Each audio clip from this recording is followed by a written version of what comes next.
¿Nuclear o no nuclear? Esa es la cuestión. ¿Es la energía nuclear el enemigo de las energías renovables? ¿O es el amigo para destronar a las energías fósiles? Charlamos sobre el presente y el futuro de la energía nuclear y toda su cadena de valor. Bienvenidos amantes del subsuelo, bienvenidos a Charlando de Minas, el podcast en español para aprender e invertir en el mundo de los recursos naturales. Bienvenidos a un nuevo capítulo de Charlando de Minas, el único podcast en español dedicado a la inversión minera. Vamos a iniciar un nuevo ciclo dedicado al uranio y a la energía nuclear con una entrevista que me hace especial ilusión. Ahora ya hacía tiempo que no hablábamos de la energía nuclear, seguramente desde la última entrevista con Sama Bilbao, que era la directora de World Nuclear Association, así que estoy muy contento del programa de hoy. Y con nosotros hoy tenemos a Alfredo García y Fran Ramírez. Alfredo García, más conocido en las redes sociales como operador nuclear, es licenciado en comunicación audiovisual y licenciado en la supervisión de la central nuclear de Ascó. Es divulgador de temas energéticos y ha publicado 2 libros, La energía nuclear salvará el mundo y Geoestrategia de la bombilla. Fran Ramírez es ingeniero nuclear e instructor de operaciones de central nucleares. Su perfil en redes sociales es instructor nuclear y divulga principalmente en Twitter sobre tecnología nuclear y temas energéticos. Alfredo, Fran, ¿cómo estáis? Bienvenidos al programa. Hola, ¿qué tal? Un placer estar aquí en este programa. Hola, Amadeo, buenas tardes. Ambos lleváis muchos años divulgando sobre la energía nuclear y supongo que a vuestro alrededor habéis visto opiniones de todo tipo. Y estas más marcadas, supongo, dependiendo de los eventos que van surgiendo en alrededor. Para marcar polos un poco opuestos o extremadamente opuestos, podemos hacer desde Fukushima hasta, puede que recientemente, con la inclusión de la energía nuclear como energía verde y también derivado de todas las subidas de costes de la luz. ¿Cómo creéis que ha cambiado el sentimiento de la gente respecto a la energía nuclear en los últimos años? Pues bueno, empiezo yo si le parece bien a Fran. Realmente creo que ha habido un cambio, se está produciendo un cambio en la opinión pública respecto a la energía nuclear. Por un lado, hemos pasado muchísimos años en los que solo hablaban los antinucleares. El único mensaje que salía en los medios de comunicación era algo antinuclear. Cuando llamaban a un experto en energía nuclear, llamaban a alguien de Greenpeace o de Ecologistas en Acción. Yo siempre digo que eran expertos en estar en contra de la energía nuclear, no en energía nuclear, porque era gente que no había pisado nunca una central nuclear, no había trabajado, no tenía ningún tipo de licencia, ningún tipo de estudios relacionados directamente con el sector nuclear. Por lo tanto, su opinión era una opinión claramente sectaria, basada en prejuicios, basada en mitos, en mentiras que se han ido propagando durante muchos años. Y eso está cambiando. Desde hace unos años, los medios de comunicación están empezando a contactar con gente que trabajamos en el sector, pero que además es una cosa evidente que tendría que haber ocurrido siempre, ¿no? Cuando se habla de medicina no se llama curanderos, se llama médicos, ¿no? En este caso era una anomalía que estaba ocurriendo y creo que realmente ahora está pasando lo contrario. Los medios de comunicación se interesan más por la energía nuclear porque se está viendo que es una herramienta necesaria, luego podemos abundar mucho en ello, pero al mismo tiempo están contactando con gente que tenemos experiencia en el sector. No me gusta utilizar la palabra experto, que está muy denostada, pero al menos que tenemos experiencia. En mi caso, 25 años trabajando en el sector nuclear. Y eso creo que está ayudando también a que vaya cambiando la opinión pública. Y además, la gente se está dando cuenta que le han estado engañando durante mucho tiempo sobre la energía nuclear y creo que eso también es importante que se vaya poniendo en valor, que es una energía necesaria, que es una energía que está bien respaldada por la ciencia, que los argumentos que utilizamos, los que la defendemos, se basan siempre en informes oficiales, en estudios bien contrastados, en ciencia, en esencia, y que todo lo demás son mitos, mentiras y exageraciones. De hecho, fíjate cómo está cambiando el panorama, que incluso ahora los antinucleares están preocupados por los costes, por los plazos, por temas económicos. O sea, como ya no engañan con lo de Chernóbil y los residuos que nos van a matar a todos, ya no se lo cree casi nadie, ahora ya están empezando a hablar de temas económicos. Están más preocupados por las empresas que los propios empresarios, ¿no? Imagínate. Yo añadiría a todo eso, que estoy muy de acuerdo con todo, que quizá todo eso ha venido propiciado por dos cosas. por un lado parece que había, no sé muy bien, un cierto movimiento que fomentaba, ¿no?, meter miedo a la sociedad. Se dice, ¿no?, que hay sospechas de que los grupos o las empresas o los grandes grupos de poder que trabajan con petróleo, pues que no les interesaba que la energía nuclear progresara demasiado porque les comía terreno. Y bueno, hay ciertas pistas que demuestran que eso fue así. Y por otro lado, también es parte un poco y culpa también del sector nuclear, que históricamente hemos estado como muy escondidos, muy callados, y parece que la tendencia del sector nuclear era, oye, que no se hable mucho de nosotros porque la gente tiene miedo y tal. Y jolín, ha hecho falta pues gente como Alfredo y muchas más personas que están aquí empujando para que la gente vea que efectivamente el trabajo que hacemos es seguro y puede ayudar mucho en la situación actual que tenemos. Perfecto. En estas últimas semanas hemos tenido noticias de todos los colores para nuclear. Por un lado, Japón reabre las nucleares. Ayer había una noticia de que Italia, ¿no?, también aseguraba las nucleares para abastecerse de energía. Pero por otro tenemos a Alemania que las ha terminado cerrando todas, ¿no? ¿Qué significan estas noticias para el sector? Y después, ¿qué significa pues que Italia y Alemania tengan esta política totalmente opuesta? ¿Y qué significa para Europa esto? Bueno, por un lado, voy a matizar un poco lo que has dicho, ¿no? Italia lo que lo que ha hecho el Parlamento ha sido votar una proposición para estudiar la posibilidad de que Italia construya centrales nucleares, especialmente pequeños reactores modulares. Abren una puerta a un estudio para que eso se pueda llevar adelante. Es decir, que no, Italia Vale, no ha dicho que es va a construir. muy... vale, vale, es mucho más... Pero sí, sí, es el principio de un camino que no sabemos el tiempo que llevará y las consecuencias que tendrá. Pero fíjate que cuando se habla del posicionamiento internacional sobre la energía nuclear, se habla de estos países que están construyendo o reabriendo centrales nucleares, porque un caso sonado es el de Japón, efectivamente, pero, por ejemplo, Corea del Sur, sus vecinos, que están muy cerca, tienen 24 reactores nucleares, estaban construyendo 3 y el anterior gobierno tenía un plan de cierre que los iba a cerrar todos, iba a paralizar la construcción. El nuevo gobierno lo ha revertido y siguen operando esos 24 reactores y siguen construyendo los 3 que estaban en construcción. Pero cuando se habla de qué es lo que ocurre en los países pronucleares y antinucleares, se dice algunos casos pronucleares y luego se dice Alemania. Es que básicamente es eso. Es que básicamente es eso. Es Alemania, el gobierno de España, ya no voy a decir España porque creo que no estamos de acuerdo la mayoría de los españoles con lo que quiere hacer el gobierno en cuanto a la energía nuclear. Es decir, el gobierno de España, el gobierno de, podemos añadir incluso el de Bélgica, porque tienen sus más y sus menos con energía nuclear, han prorrogado 2 reactores y han cerrado 2 este año, están ahí. Pero bueno, y Alemania, ya está, es que no tenemos más países, no hay más ejemplos. El resto de países avanzados del mundo, y podemos hacer una lista muy extensa, pero por supuesto los más grandes, los más, con más poder económico, más población, más capacidad de construcción, que son Estados Unidos, Rusia, China, incluso India, que es un país muy emergente pero con mucha capacidad de construcción. Esos países están apostando por la energía nuclear. Los países nórdicos, como Finlandia o como Suecia, apuestan por la energía nuclear. Los países productores de petróleo, como Emiratos Árabes, acaba de construir su último reactor, ya tiene 4 reactores, 3 en funcionamiento, el cuarto va a entrar muy pronto. Turquía está construyendo 4, va a construir luego 4 más probablemente. Egipto está construyendo también 4. Hay 20 y tantos países africanos que quieren apostar por la energía nuclear.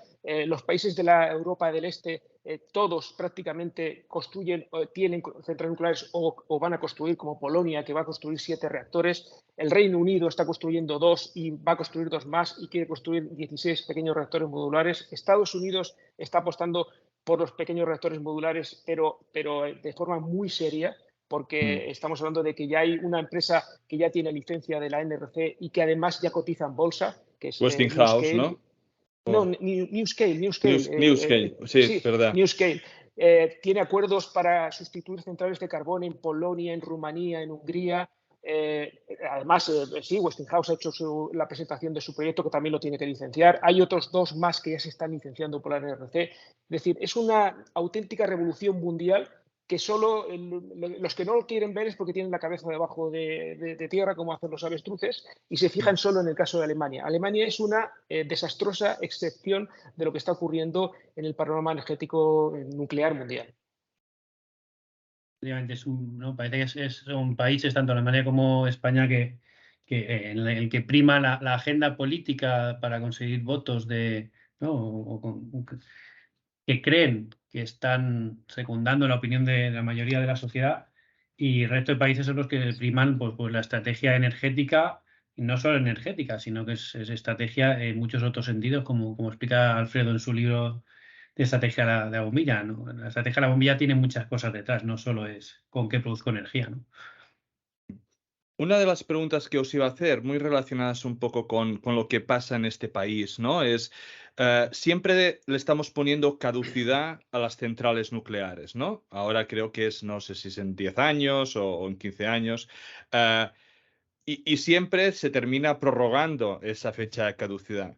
Pero lo que le llega a la sociedad es que, digamos, algo que tiene una fecha y que por lo tanto da la sensación de que está obsoleto, se le prorroga la vida y eso implica que es menos seguro, que que no produce la energía igual, etc., etc., ¿no? Entonces, esa es la sensación que termina transmitiendo a la población general. Un reactor como los de ASCO que trabajáis, ¿cuántos años realmente pueden estar trabajando? Porque esto de ponerle siempre fechas a las cosas, cuando es mucho antes de las fechas reales, ¿no? Es como debería ser, ¿no? Bueno, yo creo que aquí es que se mezclan varios conceptos. Primero, hay una fecha que sonará a todo el mundo, que son los famosos 40 años de vida de diseño de una central nuclear. Esta fecha no es una fecha de caducidad, es decir, que no significa que la central ya tenga que parar a los 40 años, sino que es una fecha mínima de funcionamiento para garantizar la inversión, porque claro, construir una central nuclear cuesta mucho dinero y no puede estar funcionando 5 o 10 años porque no sería rentable económicamente. Entonces se diseña para que como mínimo funcione con seguridad y con fiabilidad durante 40 años. Eso no significa que pueda funcionar muchísimos años más, dependiendo de cómo se ha estado manteniendo esa central nuclear y cómo se ha estado revisando. Cuando se habla de plazos más cortos, 10 años aproximadamente, son el tiempo que da el Consejo de Seguridad Nuclear cuando va renovando la licencia. Eso son fechas independientes, es decir, el Consejo de Seguridad Nuclear revisa la seguridad de las centrales nucleares y autoriza para que tengan licencia como para 10 años más, siempre y cuando no pase nada que evite que les obligue a cerrar, ¿no? por motivos de seguridad. Pero son procesos diferentes. En cuanto a la fecha, ¿por qué se habla de esas fechas y por qué se utiliza como argumento? Pues simplemente porque es útil, porque traslada a la población la idea de que esa central ya está obsoleta y no funciona. Mira, el otro día me preguntaron sobre ese tema en una conferencia y le dije a la persona que me preguntaba que si había ido a un hospital que hay aquí en Tarragona, que es un hospital que tiene más de 100 años. Y me dijo que sí, que había ido. Y le dije, bueno, ¿no te da miedo? Es un hospital de más de 40 años, ¿no? O sea, tiene 40, tiene más de 100 años, es un hospital muy viejo. Y me dijo, hombre, ya, pero es que dentro del hospital hay médicos jóvenes de todas las edades, pero sobre todo no tienen 80, 90 o 100 años los médicos, son jóvenes, están bien preparados, utilizan equipos de última tecnología, van renovando los equipos. Digo, pues exactamente igual que una central nuclear. Es que realmente una central nuclear, prácticamente todos los equipos se pueden ir sustituyendo y se han ido sustituyendo. Si entrara en ASCO alguien que arrancó la central y la puso en marcha, se dará cuenta que hoy en día tenemos muchísimos ordenadores, que los operadores miran más los ordenadores casi que el panel, que nuestra turbina no es la misma, los generadores de vapor tampoco son los mismos. Lo único que no se ha cambiado es la vasija, pero está en perfectas condiciones. De hecho, ahora estamos en recarga y hoy mismo, estos días, se está revisando minuciosamente. Se va a tardar prácticamente una semana y media en revisar toda la vasija, todos los centímetros cuadrados que tiene el interior de la vasija para ver que está en buenas condiciones. Es decir, los equipos se revisan, se renuevan y además todo eso siguiendo los estándares internacionales. Es decir, esto no es que venga un ingeniero y diga esto está bien. No. Esto se tiene que medir, se tiene que analizar, se tiene que revisar, se tiene que supervisar por el Consejo de Seguridad Nuclear y también por el Organismo Internacional de Energía Atómica, que hace inspecciones en las centrales nucleares, las ha hecho recientemente las centrales nucleares españolas, para revisar la seguridad a todos los niveles y luego emitir pues, su juicio, es decir, sus recomendaciones de mejora o para recomendar si las centrales nucleares pueden seguir funcionando. Es decir, esto no es algo improvisado, es algo que lleva mucho tiempo, muchas personas trabajando en ello y que creo que es importante que se sepa que probablemente no exista ninguna industria en el mundo más regulada, más vigilada, más supervisada y con mayores estándares que la energía nuclear. Sin duda. Aquí sí que los ingenieros de hace 50 años, ¿no?, que diseñaron estas centrales, probablemente en su momento sí que pensaban, oye, pues 40 años como mínimo y probablemente no aguanten más de 40. Pero bueno, la experiencia que había en aquella época, pues es que no había ningún reactor operando, no había conocimiento, no había ciencia, no había estudios. Y con todos los años de operación, piensa, 450 o 500 reactores nucleares operando durante 30 años, son muchos años acumulados de conocimiento de operación que se comparte y se va aprendiendo mucho. Y la degradación de los componentes que pensábamos que iba a suceder no está sucediendo en muchos casos. En otros a lo mejor sí, ¿no? Pero con toda esa información se está viendo que es perfectísimamente seguro llegar a 60, 80 años de operación. Incluso cosas que se pensaban que jamás se podían sustituir, como el tema de la vasija, que es, ¿no?, como donde está el reactor ahí dentro, que está todo envuelto en hormigón.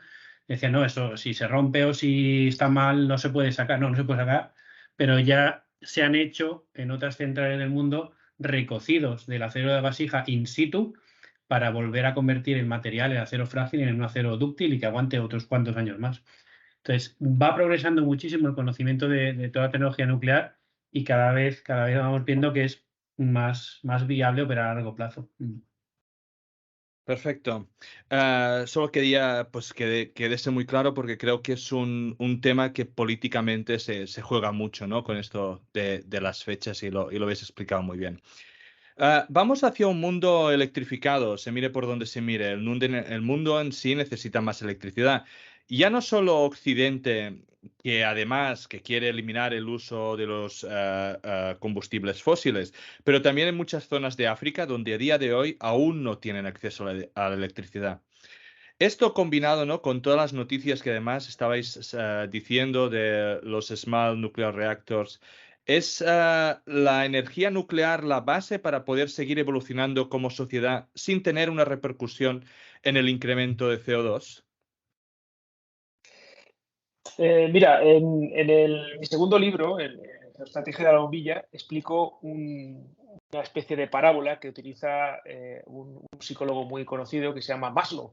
Todo el mundo conoce a Maslow por la famosa pirámide de Maslow, ¿no? Esa en la que va mostrando el nivel de evolución y de bienestar de una persona en función de lo que está haciendo, ¿no? Por cierto, yo estoy encantado de estar en mi propia cumbre de Maslow porque disfruto mucho con lo que hago, ¿no? Y me siento muy realizado, ¿no? Pues Maslow tenía otra parábola, que era el famoso martillo de Maslow, o menos famoso quizá que la pirámide, pero a mí me fascina, me hace mucha gracia esa parábola, porque lo que dice es que cuando alguien tiene un martillo, es decir, una herramienta que sirve para algo, piensa que todos son clavos. Es decir, yo tengo el martillo y veo clavos por todas partes. Mi martillo sirve para solucionar todos los problemas del mundo porque todos son clavos. Eso es lo que le pasa a mucha gente, y me lo encuentro mucho en las redes, ¿no? El torio es la solución a todo. El hidrógeno, no, el hidrógeno ahora es la solución a todo. Esto va a salvar todos los problemas. Las renovables, esta es la solución, esto nos va a salvar de todos los problemas. Bueno, pues eso es en parte verdad y en parte mentira. Es decir, todas las herramientas que sean positivas para luchar contra el calentamiento global, para garantizar el suministro energético, para reducir las emisiones de gases contaminantes, para reducir la dependencia de otros países, de otros socios poco fiables, todas esas herramientas son necesarias, pero ninguna de ellas es absolutamente suficiente. Y eso pasa con la energía nuclear. La energía nuclear es muy necesaria, es imprescindible, tan imprescindible como las renovables. No va a solucionar todos nuestros problemas energéticos, pero sin la energía nuclear va a ser extremadamente complicado conseguirlo. Y todo esto que estoy diciendo ahora no me lo he inventado yo. Esto lo dice la Agencia Internacional de la Energía. Birol, que es su director general, lo ha dicho en numerosas ocasiones.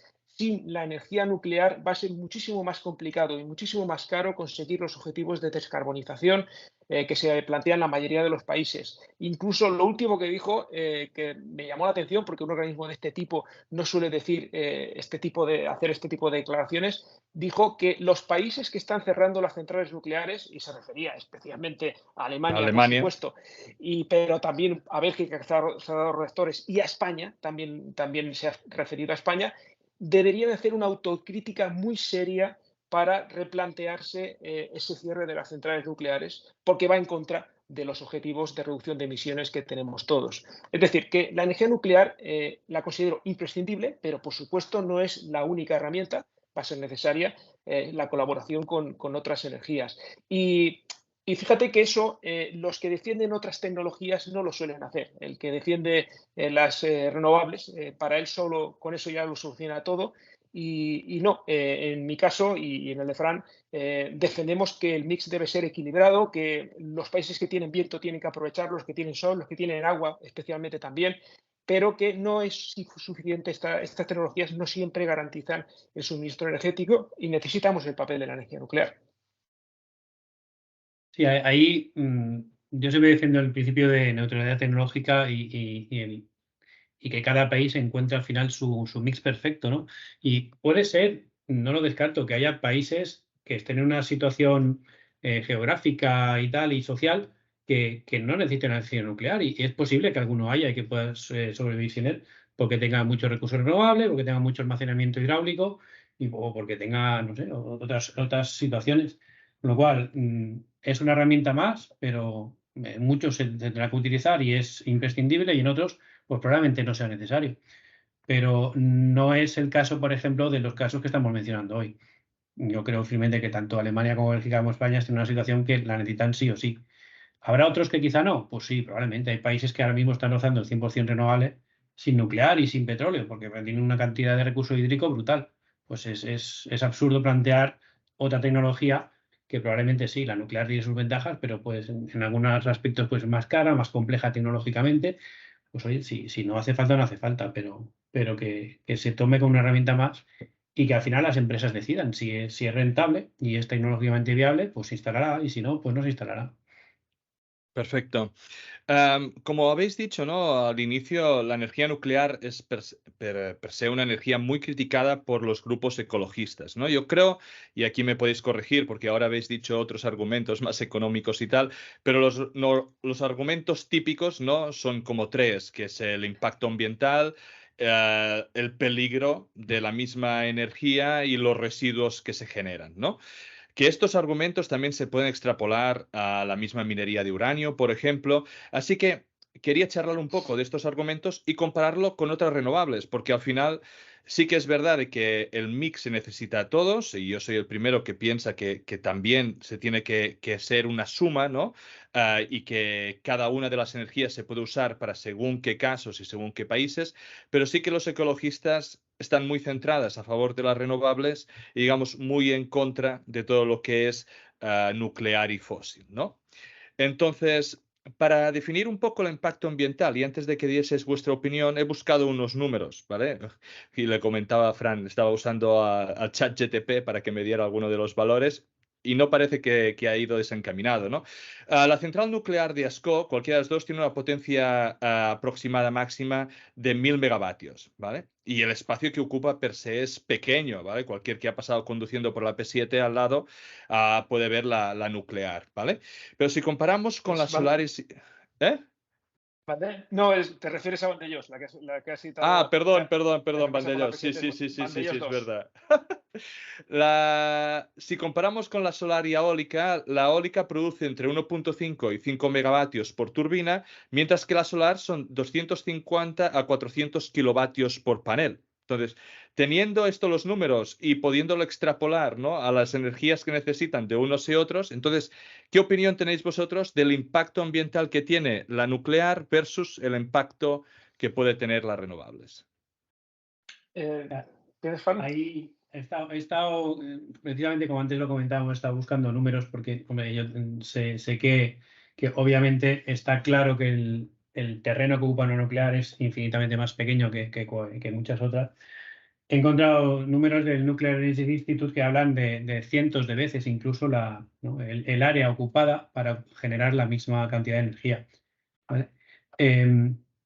Lo que pasa es que yo creo tampoco que, no sé, no creo ni que sea ni bueno ni malo ocupar más o ocupar menos. Mientras haya espacio, pues oye, que se use. Tampoco me parece ni un argumento a favor ni en contra de las renovables ni de la nuclear.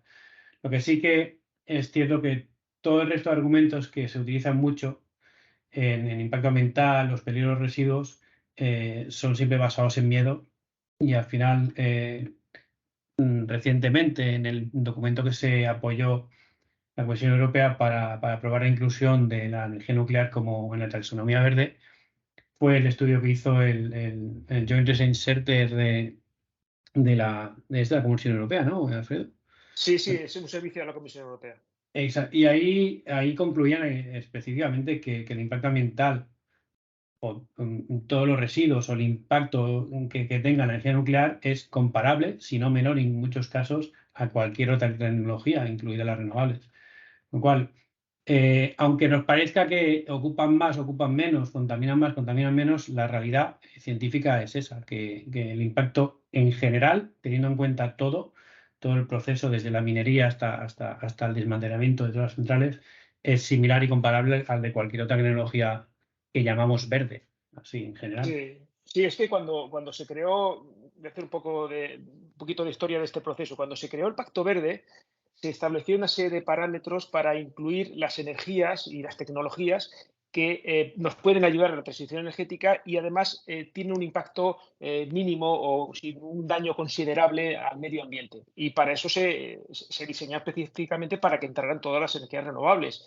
Se establecieron 16 parámetros. Uno de ellos es el espacio que ocupan, pero otro es pues, la acidez que producen en el agua, las emisiones de dióxido de carbono, por supuesto, emisiones de partículas, efectos sobre la flora, la fauna, efectos, daños en la salud de las personas. Se establecieron 16 parámetros muy estrictos y todas las renovables cumplían esos parámetros. Cuando alguien planteó, bueno, ¿y la energía nuclear podría estar dentro de la taxonomía verde europea? El grupo de expertos que analizaba la taxonomía lo que dijo es que estaba claro, muy claro, que según el IPCC la energía nuclear era baja en emisiones, tan baja en emisiones como las renovables, de ahí no tenía ninguna duda, es decir, podía ayudar a descarbonizar, pero tenían serias dudas o desconocimiento de si la energía nuclear podía cumplir el resto de parámetros porque no se consideraban expertos en ese ámbito. Y entonces le pidieron a la Comisión Europea que buscara un asesoramiento. Y claro, la Comisión Europea lo que hizo fue utilizar su servicio tecnológico y científico de asesoramiento, que es el JRC. JRC tiene expertos en todas las áreas y lógicamente, el grupo que se encargó de analizar las energías pues estuvo trabajando durante meses y lo que hizo fue comparar diversos estudios, múltiples estudios bien contrastados, bien revisados por pares, en el que se analizaban esos mismos parámetros diseñados específicamente para las renovables. El resultado, como dice Fran, es que la energía nuclear está en el mismo nivel que todas las renovables, incluso mejor en algunos aspectos, por ejemplo, como en el de superficie ocupada, ¿no? Sí, Por lo tanto, por desde el punto de ejemplo, vista medioambiental, no hay ninguna duda de que la energía nuclear es tan sostenible como las renovables. por ejemplo, ¿no? De otras cosas, ¿no? Que también he buscado. Muertes, ¿no? Al año. En tema de carbón, en 2012 he encontrado un gráfico. Carbón son 100.000 muertes al año. La solar 440, mientras que la nuclear es solo 90. Cuando esto no es lo que la gente puede pensar. Si vamos en Sí. la huella de carbono generada. Un matiz, perdona, no son Sí, muertes al año, ¿eh? Son muertes por unidad de energía generada. O sea, verdad, verdad. si te fijas en Muertes las por unidades, trillón.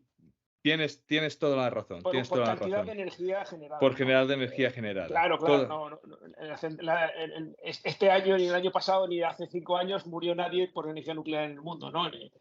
Lo que pasa es que un matiz importante, hay quien Sí, le puede llamar la atención por qué la energía nuclear tiene una tasa de muertes inferior, por ejemplo, a las renovables en muchos de los estudios. muy En el bien. caso de la solar es muy claro por qué la energía solar causa más muertes al año que la energía nuclear. Primero, se tiene en cuenta también la minería. Eso es muy importante porque Ujú. durante la minería se producen accidentes y se producen daños en las personas en diferentes tipos de minerías y en países que tienen regulaciones muy diferentes. Eso es un factor, pero otro, por ejemplo, también son los accidentes laborales.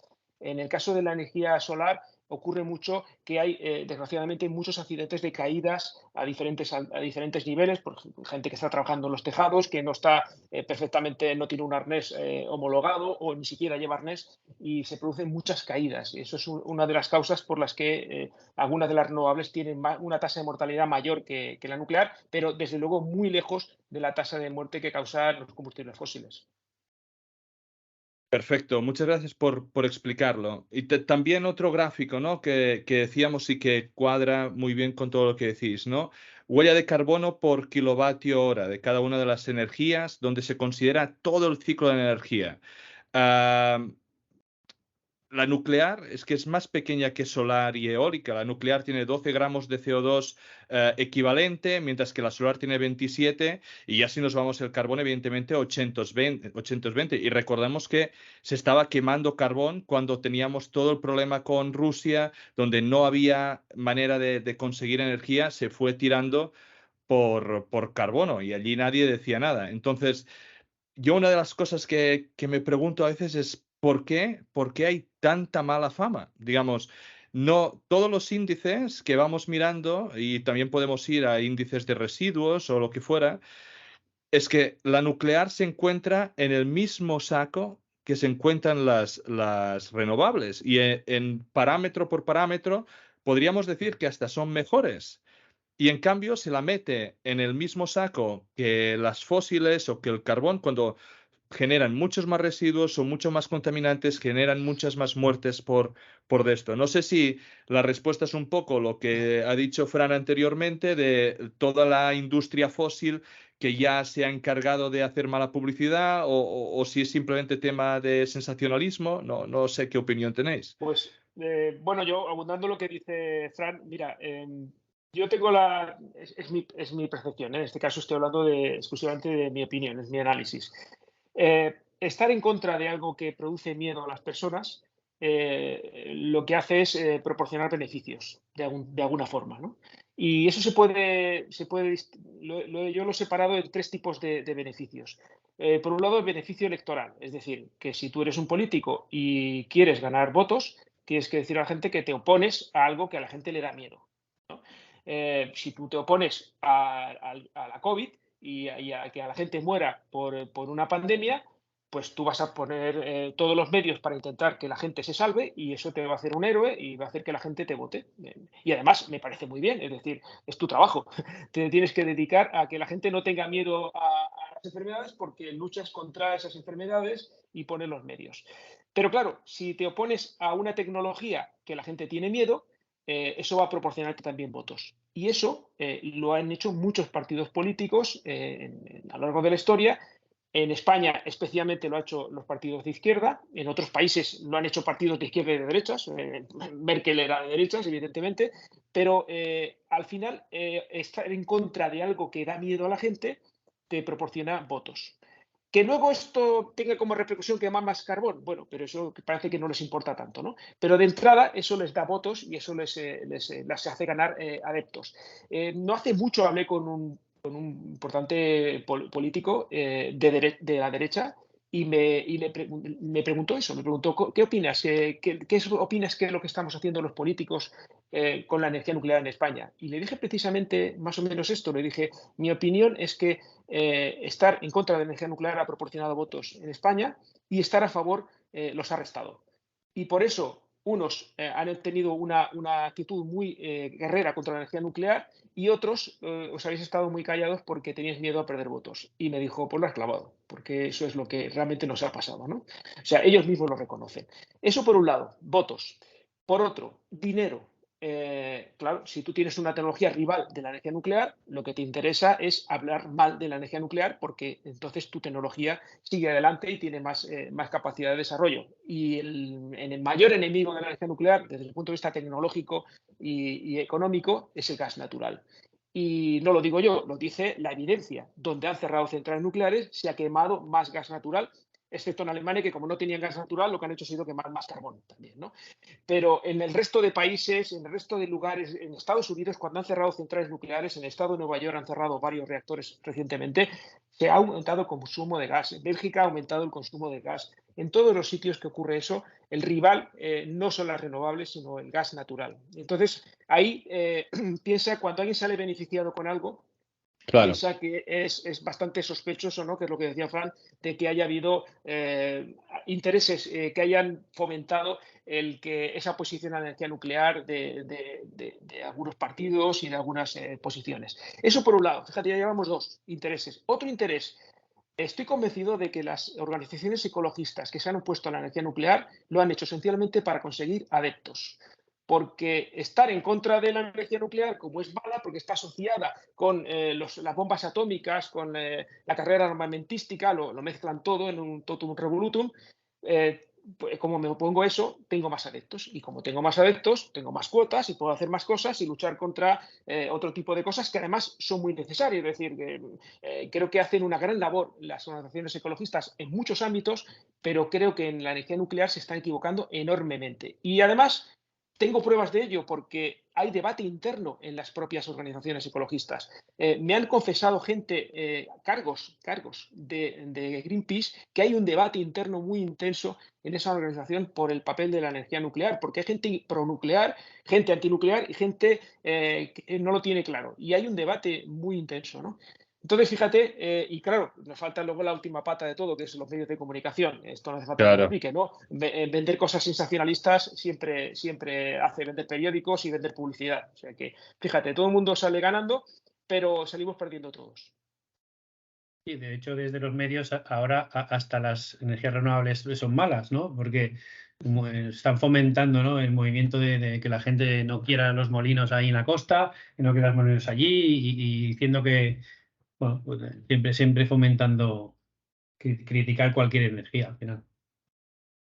Perfecto. Ahora vamos a empezar una serie de preguntas mayormente que han hecho la audiencia sobre tanto la energía nuclear como la cadena de valor, digamos, del uranio. Entonces, para aquellos que no estén familiarizados, me gustaría si antes, de forma breve, podríais hablar un poquito del ciclo del uranio, digamos, desde que es minado hasta que es transformado en fuel, ¿no? Y hasta el posterior tratamiento del residuo, para que la gente pueda tener brevemente una idea del ciclo que tiene. Dale, Fran, que todo ese tema lo Venga, le controlas. doy yo. Bueno, el uranio, lo principal que hay que tener en cuenta es que uranio tiene varios isótopos, ¿no? Los isótopos son variantes del mismo átomo con diferente cantidad de neutrones en su núcleo.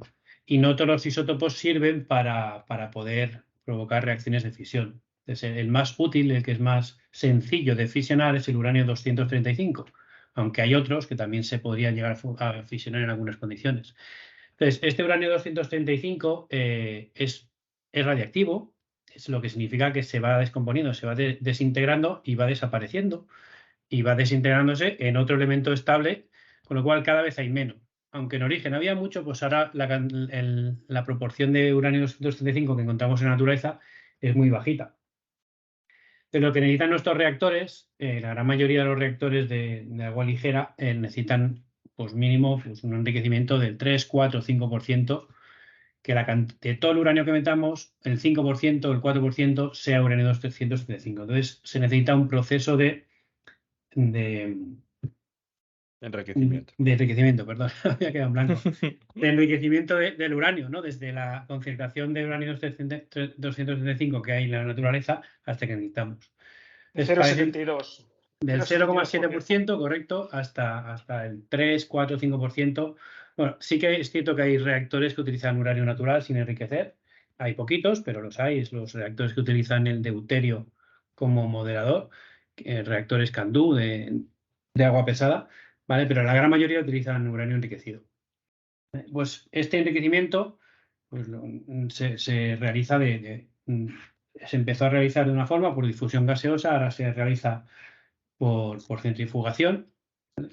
Y hay alguna tecnología más avanzada que está ahora en proceso de comercialización por láser, que si quieres después hablamos un poco, Amadeu. Entonces, este proceso de enriquecimiento pues utiliza el uranio natural, lo tenemos que transformar en UF6, en hexafluoruro de uranio, para enriquecerlo, después hacerle ciertas otras reacciones químicas hasta poder fabricar esa pastilla de uranio, que es una pastilla pues como una aspirina un poco más grande, que meteremos en unas varillas dentro de unos elementos metálicos y introducimos después en el reactor. Y una vez quemado, digamos, usado el fuel, ¿qué hacemos con el residuo? Efectivamente, ahí le solemos llamar residuo por culpa un poco nuestra de la industria nuclear, ¿no? Porque efectivamente lo estamos tratando como un residuo actualmente, aunque hay mucha tecnología, muchas formas hoy en día, algunas experimentales y otras que ya se han llevado a cabo de utilizar ese residuo. Ese residuo actualmente hay dos vías, o tratarlo como residuo y gestionarlo definitivamente, o mantenerlo guardado como un potencial combustible en el futuro.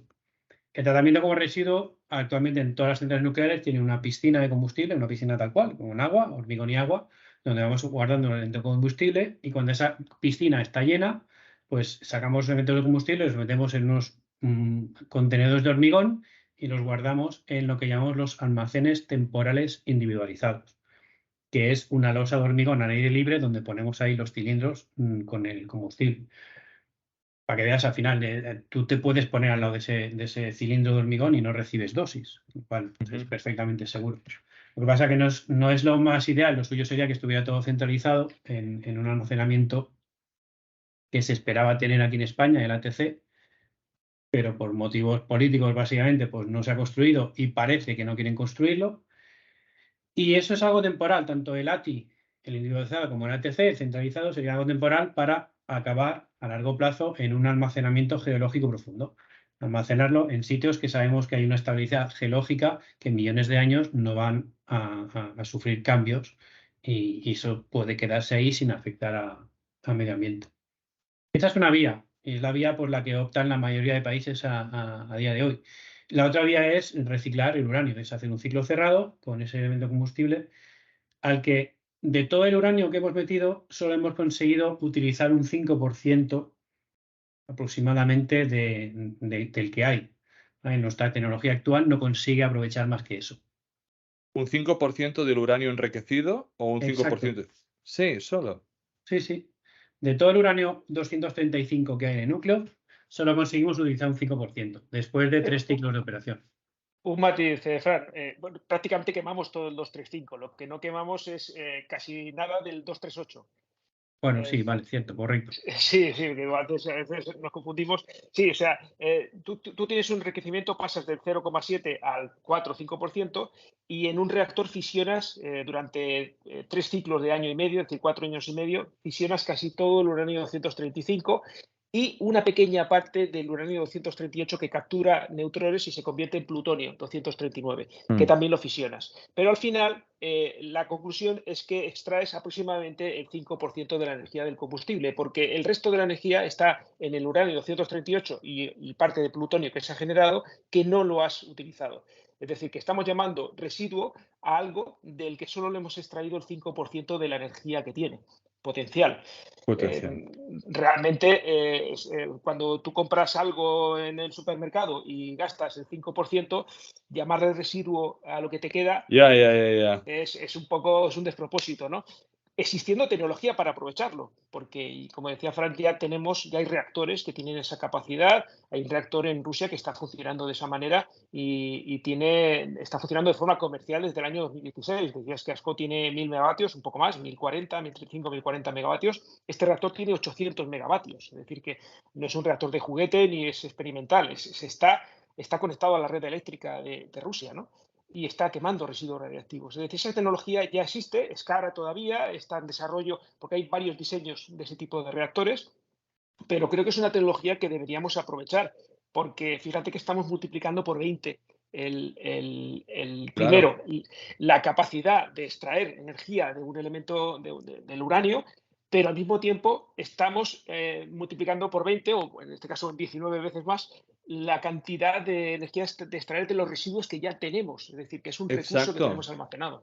Exacto. Yo una de las preguntas que tenía un poco más adelante os iba a preguntar sobre fuente secundaria, ¿no? Sobre todo era muy importante en el fin de la Guerra Fría, pero evidentemente todos los residuos a día de hoy, si se termina implantando este tipo de tecnología, van a pasar a ser fuente secundaria. Entonces, la pregunta es, estos reactores que se usan para tratar o para usar lo que ahora se considera residuo como, como fuel, ¿son reactores específicos para usar este tipo de fuel? ¿Es un tipo de tecnología que se puede implementar en los reactores que ya están construidos? Y la siguiente es los reactores, sino que se están construyendo, ¿de qué tipo son, no? Mira, hay 4 generaciones de reactores nucleares. La primera generación fueron los pioneros, los primeros reactores, años 50, años 60. Eran reactores, lógicamente, una tecnología incipiente. Y esos reactores ya están prácticamente casi todos desmantelados. De hecho, en España teníamos algunos de ellos, ya están todos desmantelados o en fase de desmantelamiento. Pero la segunda generación fue, digamos, la eclosión de la energía nuclear en todo el mundo, años 70, años 80, la crisis del petróleo. Francia construyó sus 58 reactores en 20 años aproximadamente, Estados Unidos en poco más, pero construyó casi 100 reactores o más de 100 reactores. Es decir, que la mayoría absoluta de los reactores que tenemos hoy en día en el mundo son de segunda generación. Representan una gran evolución sobre los primeros, sobre todo en materia de seguridad, son mucho más grandes, mucha mayor capacidad, mucha mayor potencia, pero esencialmente la tecnología es la misma. Pero luego vamos a la tercera generación. La tercera generación se está construyendo desde el siglo XX, aproximadamente empezó a desarrollarse en los años 90, y todos los reactores que se construyen hoy en día son de tercera generación. Se les llama reactores evolucionados o evolucionarios, porque es una evolución también de los de segunda generación, con muchas mejoras de seguridad, que son medidas de seguridad que han ido incorporando los reactores de segunda generación, pero estos ya las llevan de serie. Mucha seguridad pasiva, que no pasiva en el sentido de no necesitar alimentación eléctrica, que se basa en leyes físicas que nadie va a poner en duda, como la ley de la gravedad, por ejemplo, o las diferencias de presiones, que eso funciona siempre. Cuando en un sitio hay más presión que en el otro, pues hay un movimiento de masa de un lugar al otro.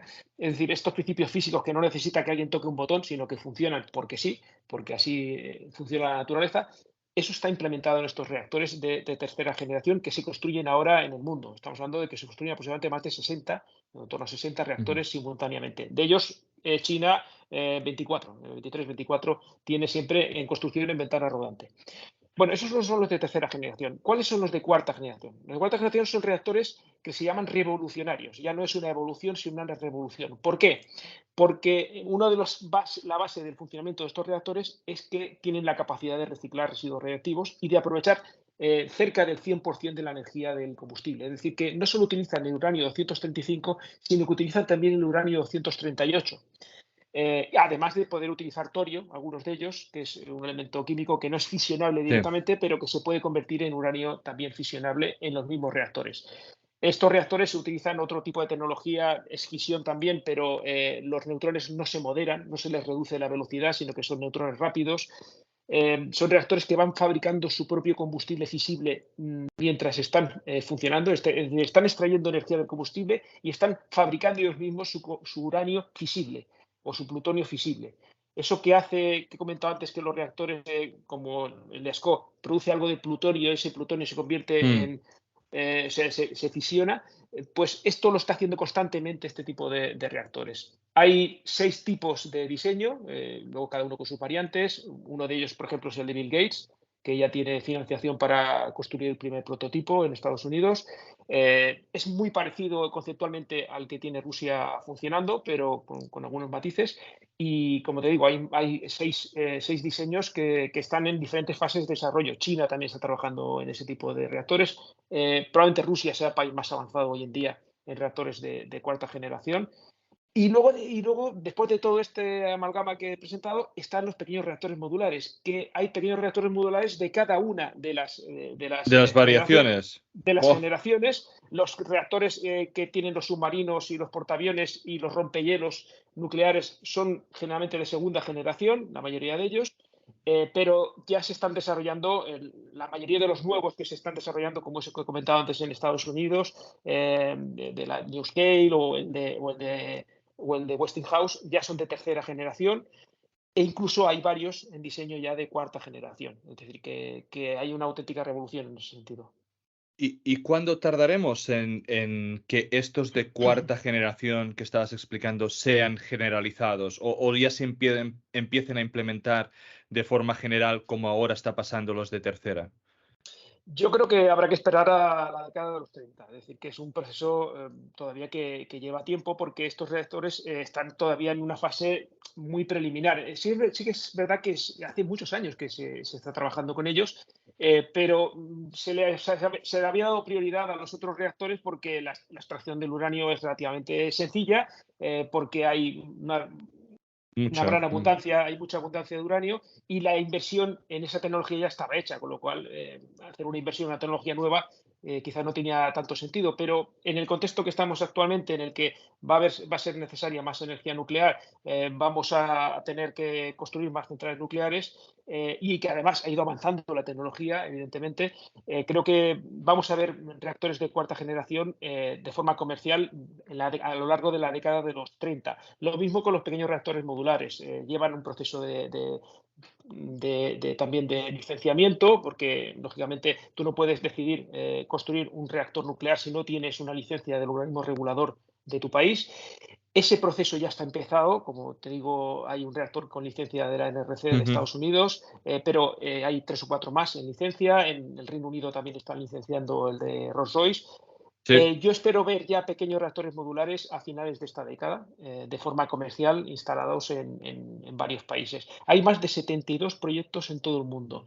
Esto no estamos hablando del típico garaje de Wisconsin, donde hay 4 chavales que están montando un reactor nuclear en el garaje de sus padres. No, estamos hablando de empresas muy serias, como hablamos de Rolls-Royce, el primer Sí, fabricante sí, mundial Bill de Gates, sí, motores sí. Bill Gates, Westinghouse, Hitachi en Japón, Corea del Sur está trabajando también, Reino Unido. O sea, hay un desarrollo enorme, una inversión enorme para trabajar en pequeños reactores modulares y los usos son múltiples. No solo es para producir energía, también es para producir calor, para producir hidrógeno, para desalar, para transporte marítimo.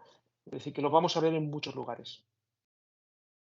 Perfecto, perfecto. No, no, muchas gracias de la explicación, porque además una de las preguntas que de alguna forma tenía es cuáles creéis que eran las innovaciones, ¿no? Que iban a llegar y que iban a modificar en los próximos años la energía nuclear y básicamente acabas de responder a dicha pregunta y diciendo muy grande el scope, porque otra pregunta era cómo íbamos a electrificar grandes máquinas, ¿no? Y evidentemente, pues con los Small Modular Reactors pues son grandes herramientas.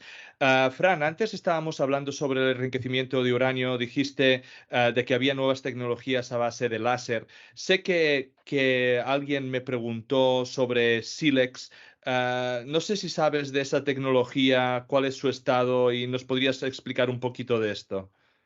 Bueno, no conozco mucho en profundidad, lo que sí que cuando empezó toda la industria del uranio, del enriquecimiento, desde hace muchos años se está investigando vías de enriquecimiento mediante láser. Y de las 3 principales vías que se exploraron, la única que hoy en día aguanta y parece que puede acabar desembocando en un producto comercial es la que llaman Silex, ¿no? Y esa es la excitación de las moléculas de UF6, del hexafluoruro de uranio, mediante láser.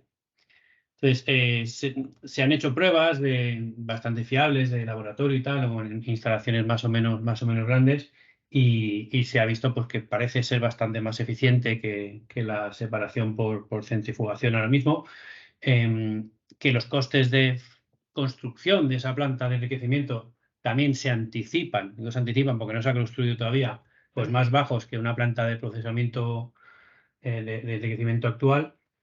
Y sí que hay una empresa, hay un consorcio de dos empresas que es Silex y Cameco, que tienen ahora mismo pues como la patente o el registro de esa tecnología y tenían preseleccionado un lugar para instalar esta planta, que es en Kentucky. Había una planta de enriquecimiento que cerró en 2013 y todos los tails de ese proceso de enriquecimiento por centrifugación, el UF6 no enriquecido, ¿cómo se dice en español? El depleted UF6, se lo han comprado a esta empresa y lo tienen allí, y la intención es, durante la década de 2020, querían construir esa planta. Entonces, bueno, como hay tanta incertidumbre, que sí, que no, la energía nuclear va, viene, no sé, pues lo tienen ahí un poquito parado, aunque parece que en los últimos meses, de hecho, Silex cotiza en bolsa y sus cotizaciones pues están subiendo bastante últimamente. En los últimos meses, pues un poco incentivado por la crisis energética, la guerra de Ucrania, no comprarle combustible nuclear a Rusia y todo eso, parece que está incentivando que esta empresa pues empiece a moverse un poco más para construir esa planta. Pero ya parece que será tecnológicamente viable, pero comercialmente todavía no se ha construido ninguna. Es prometedor, pero hay que ver cómo arranca, cómo funciona y qué resultados da la primera planta. Perfecto, muchas gracias, Fran. Y ahora ya para terminar, tengo tres preguntitas muy rápidas. La primera es, con la guerra de Ucrania, ¿no? Y teniendo en cuenta toda la geopolítica que ha habido alrededor, ¿cuál creéis que vosotros es el paso de toda esta cadena de valor que ha quedado más tocada? Pues yo creo que lo que ha quedado más tocado es la dependencia del gas natural, que al final es lo que está viendo todo el mundo. Y es una cosa que ya muchos habíamos anticipado, ¿no?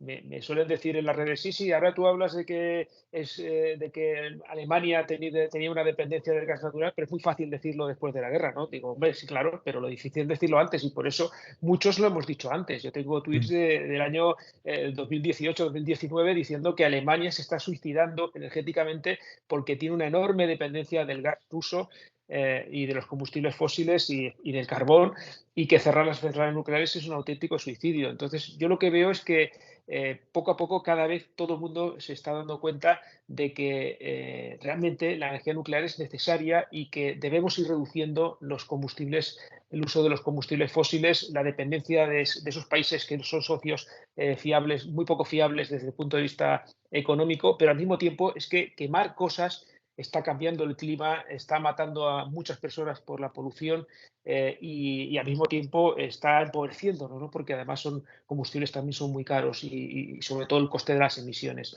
Entonces, yo lo que veo es que la guerra de Ucrania está catalizando todo este cambio hacia en favor de la energía nuclear. Es decir, la energía nuclear creo que ha salido beneficiada de esta guerra de Ucrania. Es triste decirlo porque en una guerra pierde Sí, todo el mundo sí. porque es una desgracia para las personas que lo sufren en primera persona, pero para todos, porque es una desgracia para la humanidad, pero que también tiene una serie de repercusiones, una serie de efectos colaterales, y uno de ellos es que se ha puesto en valor la energía nuclear. O sea, desgraciadamente ha hecho falta una guerra para que muchos países y muchos ciudadanos se estén dando cuenta de que la dependencia del gas natural era un auténtico suicidio. Y bueno, eso es una de las consecuencias, igual que en la pandemia también hemos visto que hay una serie de cosas que funcionan bien, por ejemplo, las videollamadas o, por ejemplo, bueno, una serie de cosas que hemos descubierto, o por ejemplo, Eh, que hacer caso a la ciencia nos salva vidas, y que la inversión en ciencia primaria, en investigación de primer nivel, de nivel base, es muy necesario para luego tener soluciones que salven vidas. Creo que también esta guerra está poniendo en valor el uso de la energía nuclear. ¿Algo que añadir, Fran? No, completamente de acuerdo. Completamente de acuerdo. En general, pues se le está dando, bueno, se ha puesto mucho relieve la importancia de lo que ahora todo el mundo habla de la independencia energética. Bueno, no sé si es tan importante la independencia energética o tener un abanico múltiple de recursos donde tirar para no depender nunca excesivamente de nadie. quizás no hace falta ser independiente, sino no depender demasiado de un solo país, de una sola tecnología o de un solo recurso. Perfecto. Y me introduce súper bien la última pregunta, digamos, que teníamos. Es, ¿de dónde viene tanto el uranio como el fuel que consumimos en España? Y si España per se podría llegar a ser autosuficiente o no.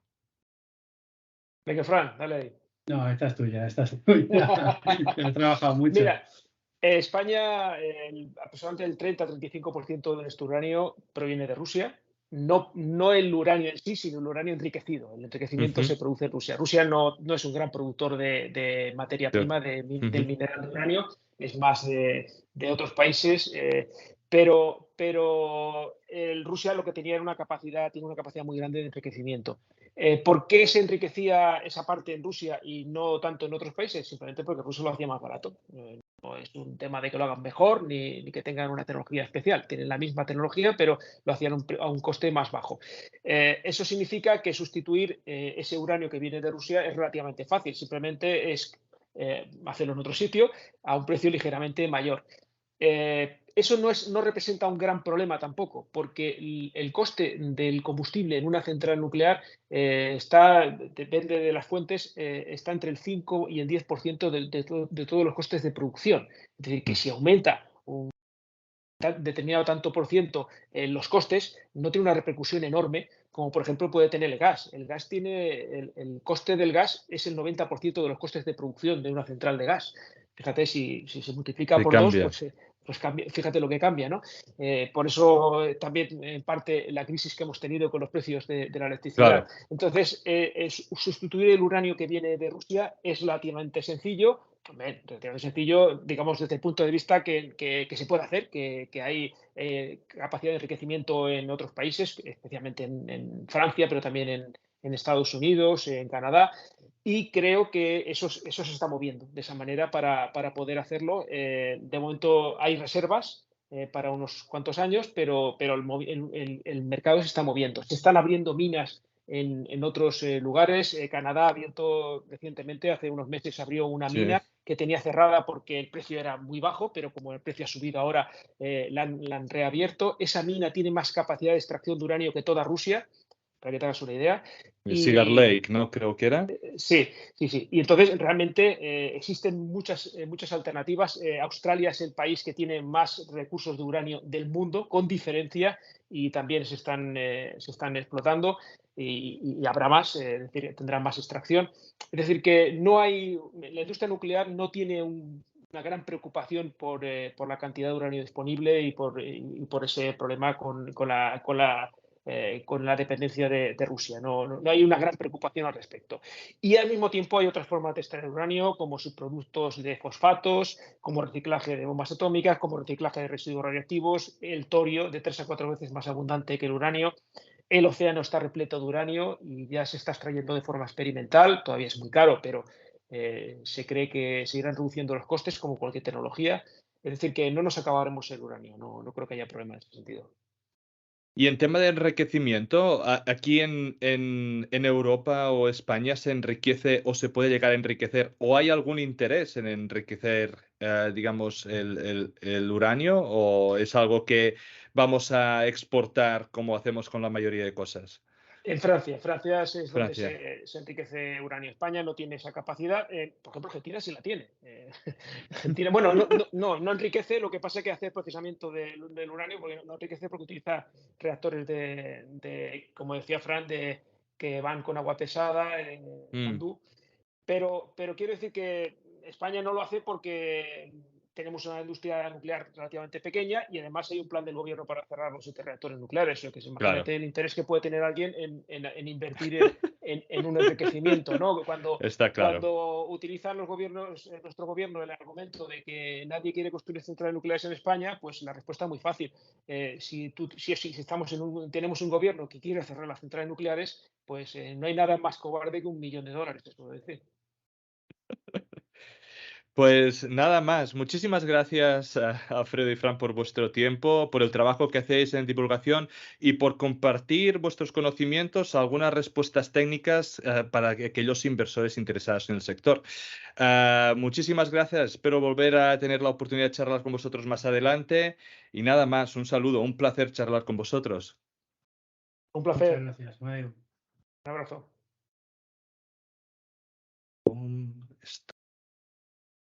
Descargo de responsabilidad. Cualquier contenido que aparece en Charlando de Minas no es una recomendación de inversión. Amadeu Bonet y cualquier invitado no son asesores de inversión. Nosotros podemos tener algún interés en las compañías mencionadas en esta publicación. Asume que podemos tener sesgos y que no somos imparciales. Este podcast no deja de ser un relato personal de mi camino para aprender en el mundo de la inversión de las materias primas. En este podcast vamos a intentar sacar contenido educativo, entrevistas con empresas y tesis de inversión para que juntos podamos aprender de este fascinante mundo del subsuelo. Si crees que el contenido vale la pena, por favor dale me gusta, suscríbete al canal y compártelo. Soy Amadeu Bonet, bienvenido a Charlando de Minas.